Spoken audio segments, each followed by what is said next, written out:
ఆయన మీద మోపబడిన అభియోగాలు ఇవన్నీ విచారిస్తే తక్కువలో తక్కువ 10 ఏళ్ల జైలు. ఇది మరి నెక్స్ట్ వైఎస్ఆర్సీపీ అధ్యక్షుడిగా ఎవరు ఉండబోతున్నారు? ఎందుకంటే 10 ఏళ్ళు అంటే 2029 కూడా ఆయన రారు బయటికి అరెస్ట్ చేస్తే. సో ఎలక్షన్స్ ఫేస్ చేయడానికి వాళ్ళ దగ్గర సెకండ్ ఇన్ కమాండ్ ఎవరున్నారు రెడీగా? దీనికి వెనకటికి ఒక సామెత ఉంటుంది సార్, రాళ్ళే సూళ్ళే కొడుకు పేరు సమలింగం అని. నిన్న కాక మొన్న 4 రోజులు బట్టి చర్చిస్తున్నాం మనం. ఈ గౌరవ న్యాయస్థానంలో డెవలప్మెంట్స్ ఒకసారి మీరు రాజ్యాంగం గమనించగలిగితే ఆపాదించిన సెక్షన్లు ఇవి వర్తిస్తాయా అని చెప్పి గౌరవ డిఎస్పీ గారికి గౌరవ ఎస్పీ గారికి మొన్న మెమోలు జారీ చేసిన కోర్టు ఉదంతాన్ని కనుక ఒక్కసారి పునర్నమనం చేసుకుంటే ఈ 106 సబ్సెక్షన్ 1 ఆపాదించబడింది.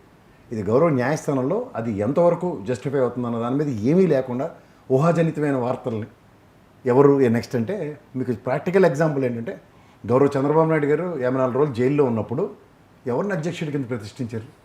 16 నెలలు ఆయన జైల్లో ఉన్నప్పుడు జగన్మోహన్ రెడ్డి సార్, తెలుగుదేశం ఒక డెమోక్రటిక్ పార్టీ, మీరు అది మర్చిపోతున్నారు.